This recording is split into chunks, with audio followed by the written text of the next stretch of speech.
दोस्तों, एक हंस ने बताया कि यह 3 काम मनुष्य की गरीबी को मिटा देते हैं। मित्रों, ये कहानी बहुत ही प्रेरणादायक है। मित्रों, पूर्व काल की बात है। एक जंगल में हंस और हंसिनी बैठे हुए थे। तभी हंसिनी हंस से कहती है, हे स्वामी, आज मुझे ऊबन सी हो रही है। इसलिए आज आप मुझे एक ऐसी कहानी सुनाएं जिससे मुझे ज्ञान प्राप्त हो। तब हंस अपनी पत्नी से कहता है, हे प्रिय, आज मैं तुम्हें एक बहुत ही ज्ञानवर्धक और प्रेरणादायक कहानी सुनाता हूं। लेकिन इस कहानी को तुम्हें पूरा ध्यानपूर्वक सुनना होगा, क्योंकि तुम्हें इस कहानी से महत्वपूर्ण ज्ञान मिलेगा। यह एक ऐसी कहानी है जिसे हर मनुष्य को सुनना चाहिए, क्योंकि इस कहानी को सुनने से मनुष्य के अनेकों कष्ट दूर हो जाते हैं और उसे गरीबी से मुक्ति का मार्ग मिलता है। हंस कहानी सुनाते हुए कहता है, हे प्रिय, एक समय की बात है। एक राज्य में एक राजा राज्य करता था। उसका नाम शेखावत था। वह एक दयावान राजा था। एक दिन की बात है, जब राजा शेखावत अपने दरबार में बैठे हुए थे, तभी उनके दरबार में एक भिक्षुक आया। उसने फटे पुराने वस्त्र धारण किए हुए थे। ऐसा लग रहा था कि वह कई दिनों से धोखा है। उसकी स्थिति बहुत ही खराब थी। जब वह भिखारी दरबार में आया और राजा ने उसे देखा, तो राजा को उस भिक्षुक पर तरस आ गया। फिर राजा ने अपने मंत्री को बुलाया और उन्हें आदेश दिया कि इस भिक्षुक को उचित भिक्षा देकर विदा किया जाए। राजा के आदेश के अनुसार जब मंत्री ने उसे भिक्षा दी, तो वह राजा का धन्यवाद करके और भिक्षा लेकर चला गया। और राजा के मन में एक प्रश्न छोड़ गया। राजा के मन में यह प्रश्न उठ रहा था कि इस भिक्षुक ने ऐसे कौन से कर्म किए हैं जिसके कारण इसे ऐसा दुख भरा जीवन मिला है, और मैंने ऐसे कौन से कर्म किए हैं जिसके कारण मुझे राजपाठ मिला है। राजा के मन में उठ रहा यह प्रश्न राजा को बहुत परेशान कर रहा था। इसलिए राजा ने मंत्रियों को आदेश दिया कि राज्य के सभी निपुण झाता और विद्वानों की सभा बुलाई जाए। मंत्रियों ने राजा की आज्ञा का पालन करते हुए अगले दिन सभा बुलाई। जब सभी निपुण झाता और विद्वान सभा में उपस्थित हुए, तो राजा ने सभी के समक्ष अपने प्रश्न को प्रस्तुत किया और कहा, सभा, मैं आए हुए सभी ज्ञानी और महाज्ञानी पुरुषों को मेरा प्रणाम है। मैंने आप लोगों को इस सभा में एक प्रश्न को हल करने के लिए बुलाया है। मेरे मन में जो प्रश्न है वह मुझे बहुत विचलित कर रहा है। राजा की जिज्ञासा सुनकर सभी ज्ञानी और महाज्ञानियों ने राजा से पूछा, हे राजन, ऐसा कौन सा प्रश्न है जो आपकी समस्या का कारण बना हुआ है? कृपया आप वह प्रश्न हमें बताएं। राजा ने कहा, हे ज्ञानी पुरुषों, मैं जानना चाहता हूं कि किन शुभ कर्मों के कारण मुझे यह राज्यपाठ मिला है। यदि तुम सभी ज्ञानियों में से कोई भी मुझे मेरे इस रहस्य का कारण बता देगा, तो मैं उसे धन धान्य से भर दूंगा, और यदि कोई मुझे इसका सही उत्तर नहीं देगा, तो उसे कारावास में डाल दिया जाएगा। मित्रों, राजा की इन बातों को सुनकर सभा में बैठे सभी निपुण ज्ञानी और विद्वान हैरान हो गए। वे चिंतन करने लगे कि राजा को उनके प्रश्न का उत्तर देने से अच्छा है कि हम लोग खामोश रहे, या फिर उनसे कुछ दिन का समय मांगकर यहां से बच निकले। यदि राजा को हम उत्तर देकर संतुष्ट नहीं कर पाए, तो बिना वजह कारावास में बंद कर दिया जाएगा। मित्रों, मन में यह चिंतन करके सभी निपुण ज्ञानी और विद्वानों ने सलाह बनाई। सलाह बनाकर सभी ने राजा से कहा, हे राजन, हम आपके इस प्रश्न का उत्तर दे देंगे कि किस पुण्य कर्म के कारण आपको राजपाठ मिला है, लेकिन उसके लिए हमें कुछ दिन का समय चाहिए। आप हमें 1 सप्ताह का समय दीजिए। हम आपको 1 सप्ताह के बाद यह रहस्य बता देंगे कि किन पुण्य कर्मों के कारण आपको राजपाठ मिला है। राजा ने कहा, ठीक है, हम तुम्हें 1 सप्ताह का समय देते हैं, लेकिन ध्यान रहे, 1 सप्ताह के बाद तुम्हें किसी भी परिस्थिति में मेरे प्रश्न का उत्तर देना होगा। सभी निपुण ज्ञानी और विद्वानों ने राजा को एहसास दिलाया और राजा से कहा कि महाराज, आप तनिक भी चिंता ना करें। 1 सप्ताह के बाद हम आपको परेशान कर रही समस्या का समाधान कर देंगे। मित्रों, इस प्रकार सभी राजा से 1 सप्ताह का समय लेकर राज दरबार से चले गए। सभी ज्ञानी पुरुषों ने राजा से यह तो कह दिया, लेकिन इसका उत्तर उन्हें भी मालूम नहीं था। सभी ने महल से बाहर आकर एक दूसरे से विचार विमर्श किया कि अब इस समस्या से कैसे निपटा जाए। सभी लोग मौन थे, इसका हल किसी को भी मालूम नहीं था। तभी उनमें से एक ज्ञानी बोला, अरे भाई लोगों, अभी तो हमारे पास में पूरे 1 सप्ताह का समय है। 7 दिन आराम से गुजारो। जब समय आएगा तब देखा जाएगा। भविष्य की चिंता करके वर्तमान क्यों बर्बाद करें। सभी उसकी बात से सहमत हो गए। सभी विद्वानों ने यह वादा किया कि 7 दिन बाद सभी लोग नगर के बाहर नदी के किनारे इकट्ठा होंगे और जिसे भी उत्तर पता चल जाएगा वह एक दूसरे को बता देगा। इस तरह सभी लोग एक दूसरे से वादा करके अपने अपने घर को चले गए और अपने घर के कार्यों में व्यस्त हो गए। धीरे धीरे करके 6 दिन गुजर गए। 7वें दिन वे सभी नगर के बाहर नदी के पास पर इकट्ठे हुए। सभी ने एक दूसरे से पूछा, क्या किसी को उत्तर पता चला? तो सभी का एक ही जवाब था कि हमें इस प्रश्न का उत्तर नहीं पता चला। जब सबको यह पता चला कि राजा के प्रश्न का उत्तर किसी के पास नहीं है, तो यह जानकर सभी चिंतित हो गए और सोचने लगे कि अब क्या किया जाए। मित्रों, हंस हंसिनी को कहानी सुनाते हुए आगे कहता है, जब सभी विद्वान चिंता में डूबे हुए थे, तभी न जाने कहां से एक वृद्ध संत वहां पहुंचा। जब उसने सभी विद्वानों को चिंता में डूबा देखा, तो उसने विद्वानों से पूछा, क्या बात है भाई, आप सभी लोग चिंता में कैसे बैठे हो? संत जी के पूछने पर विद्वानों ने सारा घटनाक्रम महात्मा को बता दिया और कहा कि मुनिवर जी, यदि हमने कल राजा को उसके प्रश्न का उत्तर नहीं दिया तो राजा शेखावत हमें कारावास में डलवा देगा। इसी कारण से हम सभी लोग चिंता में बैठे हुए हैं। मित्रों, उन सब की बातें सुनकर उस वृद्ध संत ने कहा, हे ज्ञानियों, अब तुम्हें चिंता करने की कोई आवश्यकता नहीं है, क्योंकि मुझे पता है कि तुम्हारे नगर के राजा को किस पुण्य कर्म के कारण राज्यपाठ मिला है। सभी ने कहा, महात्मा जी, क्या आपको सच में पता है? संत बोला, हां, मुझे पता है। सभी उस संत महात्मा के आगे हाथ जोड़कर बोले, महात्मा जी, यदि ऐसी बात है तो कृपया हमें बताइए कि किस पुण्य कर्म के कारण हमारे राजा को राजपाठ मिला है। हम वादा करते हैं कि हमें जो भी उपहार उस राजा से मिलेगा उसमें से अधिक हिस्सा हम आपको दे देंगे। वह संत बोला, हे निपुण पुरुषों, मुझे आपसे कोई उपहार नहीं चाहिए। आप सभी सिर्फ मुझे राजा के पास ले चलो, मैं स्वयं उनके प्रश्न का उत्तर दे दूंगा। संत की इन बातों को सुनकर सभी बहुत प्रसन्न हुए। सभी निपुण ज्ञानी और विद्वान उस संत को लेकर राजा के दरबार में जा पहुंचे। उन्होंने संत जी का राजा से परिचय कराया और कहा कि राजन, यह संत जी आपके प्रश्न का उत्तर दे देंगे। राजा ने कहा, ठीक है, मुझे तो मेरे प्रश्न का उत्तर चाहिए, चाहे आप दें या फिर ये महात्मा जी दें। बताइए मुनिवर, मुझे किस पुण्य कर्म के कारण यह राजपाठ मिला है? मित्रों, राजा के वचन सुनकर वह संत जी बोले कि राजन, क्या आप सच में यह जानना चाहते हैं कि आपको ही यह राजपाठ क्यों मिला? राजा ने उत्तर दिया, हां महात्मा जी, मैं यही जानना चाहता हूं। तब संत जी बोले कि हे राजन, इन बेचारे निपुण ज्ञानी और विद्वानों को सताने से कोई फायदा नहीं है। आपके प्रश्न का उत्तर तो केवल एक ही व्यक्ति दे सकता है। राजा ने उत्सुकता से पूछा कि कौन बता सकता है? संत जी बोले, हे राजन, यहां से 500 किलोमीटर दक्षिण दिशा में एक जंगल में एक साधु तपस्या कर रहे हैं, वही आपके प्रश्न का उत्तर दे सकते हैं।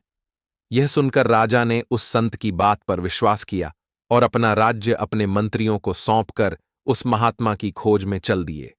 घोड़े पर सवार राजा शेखावत 5 दिनों की यात्रा के बाद उस वन में पहुंचे जहां वह महात्मा तपस्या कर रहे थे।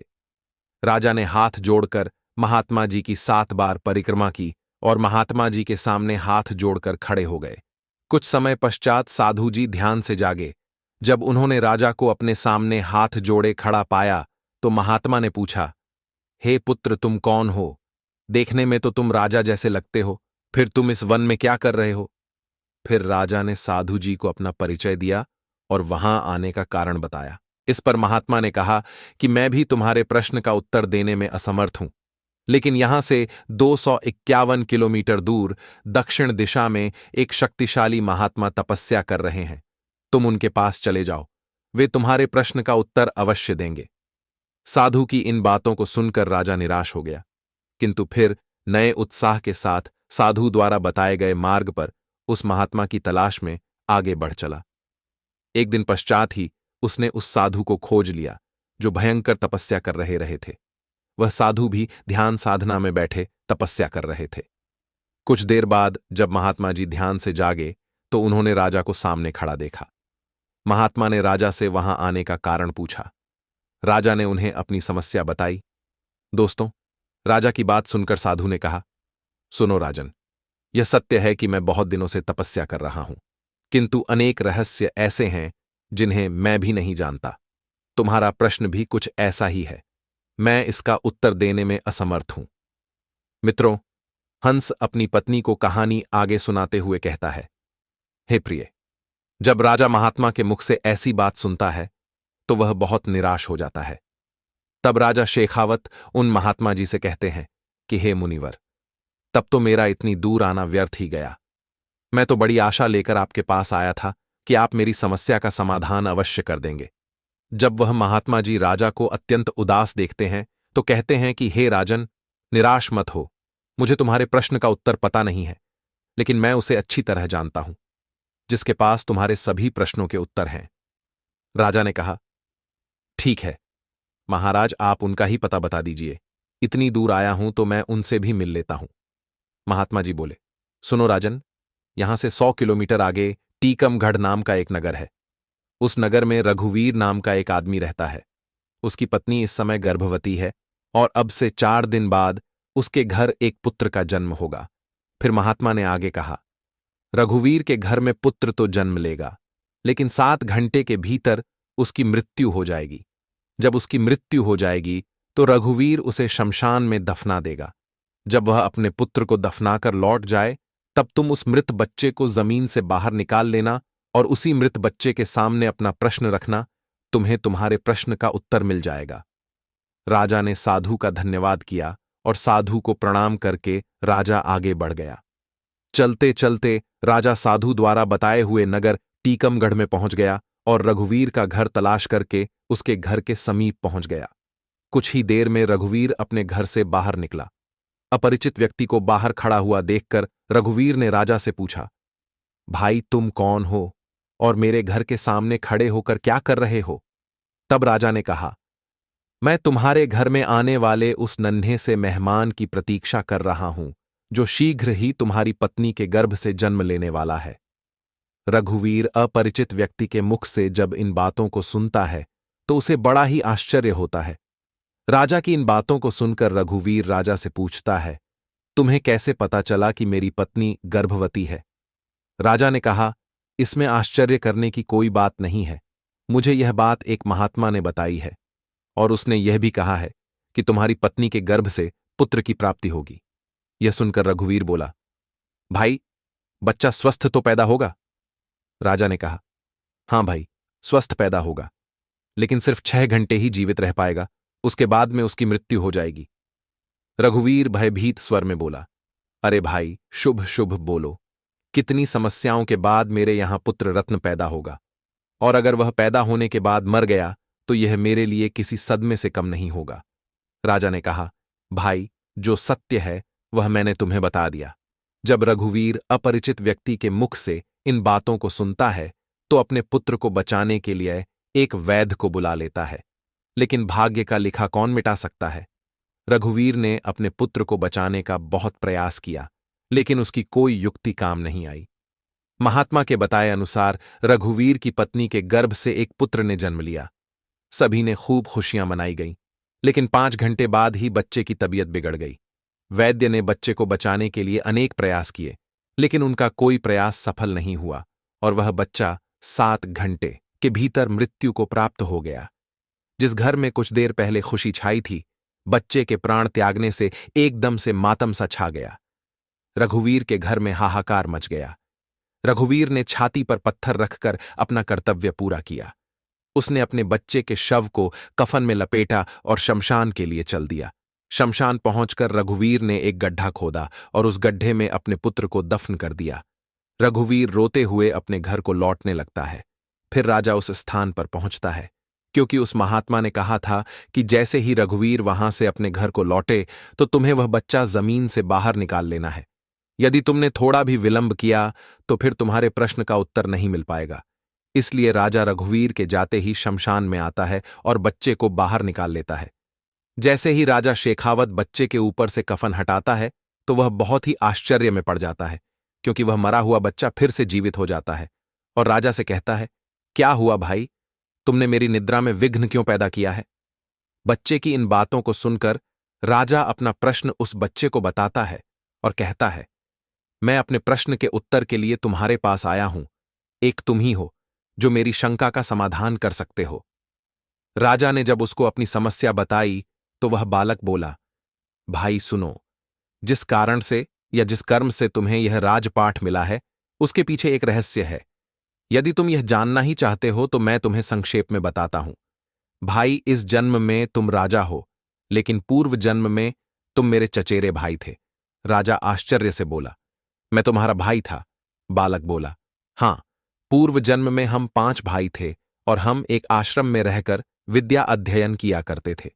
पहले के समय में एक विद्यार्थी का जीवन एक सन्यासी की तरह होता था। ब्रह्मचर्य का पालन करना, भिक्षा मांगकर भोजन करना और भी कई नियम थे जो एक विद्यार्थी को पालन करने होते थे। उन्हीं नियमों का पालन करते हुए हम 5 भाई एक साथ एक आश्रम में विद्या अध्ययन कर रहे थे। हम 5 भाई आश्रम के नजदीक नगर में भिक्षा मांगने जाया करते थे और जो कुछ भी भिक्षा हम 5 भाइयों को प्राप्त होती थी उसे हम 5 भाई मिलजुल कर बांट कर खा लिया करते थे। इस तरह से हम 5 भाई आश्रम में रहकर विद्या अध्ययन कर रहे थे। फिर एक दिन की बात है, हम लोगों से एक बहुत बड़ी गलती हो गई। हर दिन की तरह हम 5 भाई भिक्षा मांगने के लिए निकले। कई घरों पर जाकर हमने भिक्षा के लिए आवाज लगाई, लेकिन उस दिन हम 5 भाई खाली हाथ ही आश्रम लौट आए, क्योंकि हम 5 भाइयों में से किसी को भी भिक्षा नहीं मिली थी। इस कारण हमने वह रात खाली पेट ही गुजारी। दूसरे दिन भी हम 5 भाइयों के साथ कुछ ऐसा ही हुआ और तीसरा दिन भी हम लोगों ने भूखे रहकर ही गुजारा। किसी भी घर से हमें भिक्षा नहीं मिली। उल्टा हमें यह कहकर भगा दिया गया कि इतने हट्टे कट्टे होकर भी भिक्षा मांगते हो, तुम्हें भिक्षा मांगते हुए शर्म नहीं आती। उन सभी के अपमान भरे शब्द सुनकर हम चारों भाइयों के सिर शर्म से नीचे झुक गए। लज्जा के मारे हम चारों भाई उस दिन से भिक्षा मांगने भी नहीं गए। लेकिन तुम्हें यह बात स्वीकार नहीं थी। तुमने कहा कि एक ब्रह्मचारी को लज्जा, कैसी लज्जा को त्यागने के लिए ही तो आश्रम में गुरुजी हमें भिक्षा लाने के लिए कहते हैं, ताकि आगे चलकर ब्रह्मचारी निराकार भाव से परमार्थ के कार्य कर सके। उसके मन से ऊंच नीच, जात पात, छोटे बड़े का भेद समाप्त हो जाए और वह सभी को एक दृष्टि से देखे। उसके लिए ना कोई छोटा हो और ना कोई बड़ा हो, सभी मानव एक समान हैं, यह भावना उसके अंदर पैदा हो जाए। इसीलिए एक साधु को भिक्षा मांगना बहुत जरूरी होता है, तभी उसके अंदर से भेदभाव की भावना समाप्त होती है। इसीलिए उस दिन तुम अकेले ही भिक्षा मांगने निकल गए। जब तुम भिक्षा मांगकर वापस लौटे तो तुम्हारी झोली में इतना आटा था जिससे 5 रोटियां तैयार हो सकती थीं। हम चारों भाई ने मिलकर तुम्हारे द्वारा लाए हुए आटे से 5 रोटियां बनाई और 5 रोटियों को आपस में बांटकर खाने की तैयारी करने लगे। क्योंकि हम 5 भाई 3 दिनों से भूखे थे, इसीलिए हम अपनी भूख मिटाना चाहते थे। जब हम 5 भाई रोटी खाने ही वाले थे, तभी एक वृद्ध संत भोजन की तलाश में हमारे पास में पहुंचा। जब उसने हमारे हाथ में भोजन की थाली देखी तो उस वृद्ध संत ने हम 5 भाइयों से अपने अपने भोजन में से थोड़ा थोड़ा भोजन देने की प्रार्थना की, क्योंकि हम 5 भाइयों का भूख के मारे पहले ही बहुत बुरा हाल था। उस पर वह वृद्ध संत भोजन मांग रहा था। यह सुनकर हमारे बड़े भाई ने उस वृद्ध संत से कहा, अरे मुनिवर, तुम कहां से आ टपके? हम लोग तो पहले से ही 3 दिनों से भूखे हैं। मुश्किल से आज एक रोटी नसीब हुई है और तुम कहते हो कि उसमें से हम तुम्हें दे दें। यदि हमने तुम्हें अपनी रोटी दे दी तो हम क्या राख खाएंगे? और यह कहकर हमारे बड़े भाई ने अपनी रोटी खा ली और वह संत देखता ही रह गया। इसके बाद उस बूढ़े संत ने हमारे दूसरे भाई से अपने भोजन में से थोड़ा भोजन देने का आग्रह किया। हमारे दूसरे भाई ने उस संत से कहा, महात्मा जी, यदि मैंने तुम्हें अपना भोजन दे दिया तो मैं क्या चूल्हे की आग खाऊंगा? और यह कहकर उसने भी अपनी रोटी खा ली। जब हमारे दोनों भाइयों से उसे निराशा हाथ लगी तो उसने मुझसे भोजन मांगा। मैंने भी अपने दोनों भाइयों की तरह उसे उल्टा सा जवाब दे दिया, हे ब्राह्मण, देवता, यदि हमने अपने भोजन में से तुम्हें भोजन दे दिया तो मैं मरूंगा या जीऊंगा। और यह कहकर मैंने भी अपनी रोटी खा ली। इस तरह जब हम चारों भाइयों से उस संत को निराशा मिली तो आखिर में वह इस उम्मीद में तुम्हारी तरफ से देखने लगा कि शायद तुम अपने भोजन में से कुछ भोजन उसकी सेवा में अर्पित कर दो।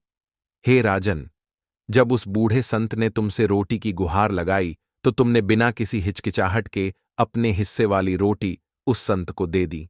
साथ ही यह कहते हुए क्षमा भी मांगी कि हे ब्राह्मण देवता, आज तो मेरे पास में एक ही रोटी है।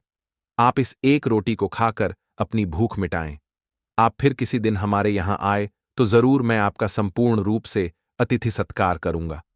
हे राजन, तब से हम सब भाई अपने अपने पूर्व जन्म में किए कर्मों का फल भोग रहे हैं। फिर वह आगे बोला, हे राजन, जिन साधु संतों ने तुम्हें यहां भेजा है वे सभी पूर्व जन्म में हमारे भाई थे। फिर वह बच्चा उस राजा से बोला, हे राजन, अब आप मेरे विषय में भी सुन लो। मैंने ब्राह्मण को रोटी ना देकर यह कहा था कि यदि मैं तुम्हें रोटी दे दूंगा तो मेरा क्या होगा, मैं जीऊंगा या मरूंगा। बस तभी से मैं जीता और मरता आ रहा हूं। मैं नित्य किसी ना किसी के यहां जन्म लेता हूं और कुछ घंटे, कुछ दिवस अथवा कुछ महीने जीवित रहकर वापस मर जाता हूं, और तब से यह घटनाक्रम नियमित रूप से चल रहा है। दोस्तों, इतना कहकर बालक ने जब राजा को उसके विषय में बताना शुरू किया तो उसने राजा को बताया कि हे राजन, अब तुम अपने विषय में भी सुन लो। तुमने अपने हिस्से की रोटी उस ब्राह्मण को दी और स्वयं भूखे रहे। तुमने अपने आतिथ्य धर्म का पूरी तरह से पालन किया, अतः उन्हीं शुभ कर्मों के कारण इस जन्म में तुम्हें राजा बनने का अवसर मिला है, क्योंकि परमात्मा उन्हीं लोगों को राजपाठ देता है या अमीर बनाता है जो खुद की ना सोचकर दूसरों की परवाह करते हैं, जो दूसरों के बुरे वक्त में उनकी सहायता करते हैं, जो अपने मुंह का निवाला भी दूसरों की सेवा में समर्पित कर देते हैं। ऐसे लोगों को परमात्मा इस मंशा से अमीर बनाता है कि यह लोग अमीर होकर दूसरों के सुख दुख में उनका साथ निभाएंगे। लेकिन अधिकतर लोग अमीर होकर अपना ही सोचते हैं। वे यह भूल जाते हैं कि यह अमीरी हमें हमारे पिछले जन्म के पुण्य फलों के कारण प्राप्त हुई है और परमात्मा ने हमें दूसरों की सहायता के लिए अमीर बनाया है। यदि हम पुण्य कर्म करेंगे, लोगों की सहायता करेंगे, तो इस जन्म में तो हमें परमात्मा ने अमीर बनाया है, अगला जन्म भी हमारा अमीरी में ही बीतेगा। इसलिए राजन, तुम्हारे लिए अच्छा यही होगा कि तुम अपनी प्रजा, गरीब, असहाय लोगों और जरूरतमंद लोगों की भरपूर मदद करो, परोपकार के कार्य करो, ताकि तुम्हारा आगामी जीवन भी सुखमय बन सके। दोस्तों, इतना कहकर बालक एकदम से चुप हो गया। उसकी आंखें बंद हो गईं, उसकी गर्दन एक ओर उड़क गई। राजा समझ गया कि यह बच्चा सिर्फ इतनी देर के लिए ही जीवित था। अतः राजा ने बड़ी सावधानी के साथ उस बालक को कपड़े में लपेटा और बड़े ही सम्मान के साथ उस बच्चे को जमीन में दबा दिया। और जमीन में दबा देने के बाद राजा अपने नगर को लौट गया, क्योंकि अब राजा को भी यह पता चल चुका था कि उसे इस कारण से यह राज्यपाठ मिला है। तो मित्रों, इस कहानी से आपको भी पता चल गया होगा कि किस कर्म के कारण मनुष्य राजा बन जाता है और किस कर्म के कारण मनुष्य को गरीबी से भरा जीवन जीना पड़ता है। मित्रों, हमारे पिछले जन्मों और इस जन्म में किए गए कर्म हमारे अगले जन्म का भाग्य निर्धारित करते हैं। कर्म और भाग्य का अनोखा संबंध होता है। यदि कोई व्यक्ति परोपकार, सच्चाई, दयालुता और ईमानदारी से जीवन जीता है तो उसे अगले जन्म में अच्छे परिणाम और सुखद परिस्थितियां प्राप्त होती हैं। और यदि कोई व्यक्ति दूसरों को हानि पहुंचाता है, अन्याय करता है या नकारात्मक कर्म करता है तो उसे अगले जन्म में कष्ट, संघर्ष और कठिनाइयों का सामना करना पड़ सकता है। पिछले जन्मों के कर्मों से न केवल भाग्य बनता है, बल्कि व्यक्ति की प्रवृत्तियां और सोचने का तरीका भी प्रभावित होता है। कर्म के साथ साथ ईश्वर की कृपा, आत्म साक्षात्कार और सच्ची भक्ति भी जीवन के परिणामों को बदल सकती है। गीता में श्री कृष्ण कहते हैं कि यदि कोई सच्चे मन से आत्मज्ञान प्राप्त करने की चेष्टा करता है तो वह कर्म बंधनों से मुक्त हो सकता है। हमारे कर्म निश्चित रूप से हमारे भविष्य और अगले जन्म को प्रभावित करते हैं, लेकिन आध्यात्मिक साधना और आत्म परिवर्तन से हम अपने भाग्य को भी सुधार सकते हैं। इसलिए अच्छा और धर्मसम्मत जीवन जीने का प्रयास करना ही सबसे सही मार्ग है। मित्रों, यह कहानी आपको कैसी लगी, हमें कमेंट में जरूर बताएं और ऐसी महत्वपूर्ण कहानियों के लिए हमारे चैनल को जरूर सब्सक्राइब करें।